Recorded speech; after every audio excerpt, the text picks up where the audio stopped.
अस्सलाम वालेकुम वरहमतुल्लाहि वेलकम मुंहिंजे यूट्यूब चैनल में। अॼु असां किसो पढ़ंदासीं हज़रत बिलाल रज़ी अल्लाह ताला अन्हु हबशी जो ऐं इस्लाम ऐं उन जूं मुसीबतूं।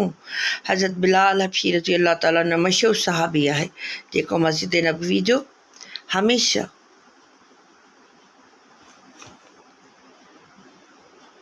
हमेशा ॿांघो रहियो। शुरूअ में हिकु काफ़िर जो ग़ुलाम हो इस्लाम आंदा ऐं जंहिं करे खेसि तमामु घणियूं तकलीफ़ूं ॾिनियूं वेंदियूं हुयूं।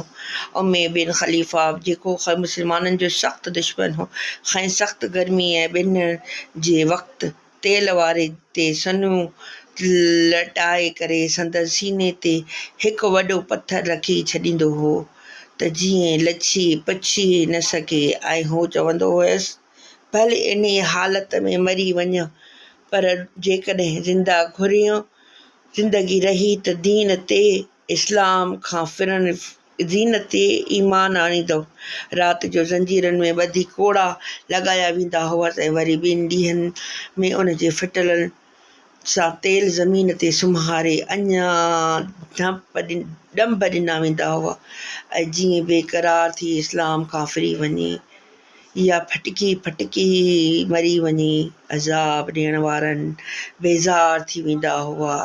जेको अबू जहल जो वारो ईंदो हो, कॾहिं उमे बिन ख़लीफ़ा जो ऐं कॾहिं ॿियनि जो, हर शख़्स उहा कोशिशि कंदो हो त तकलीफ़ ॾियनि ऐं पंहिंजो पूरो ज़ोर लॻायूं। हज़रत अबू सिद्दीक़ रज़ी अल्लाह ताला अन्हु खेसि इन हालत में ॾिठो त ख़रीद करे आज़ादु करणु फ़रमायो।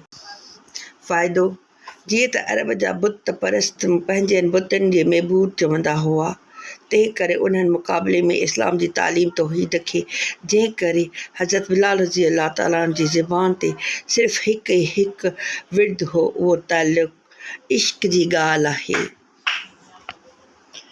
ऐं मदीने में हज़ूर सल्लल्लाहु जिन जे ज़माने में भांग कननि में पवण सां कोहराम मची वेंदो हो। औरतूं पिणु रोईंदियूं घरनि मां निकिरी आयूं। कुझु ॾींहंनि तरसण वापसि वयूं ऐं सन 20 हिजरी धारी दमश्क में विसाल कयाईं। तंहिं करे इरादो कयाईं त ज़िंदगी जा जेके बाक़ी ॾींहं आहिनि से जहाद में गुज़ारींदो।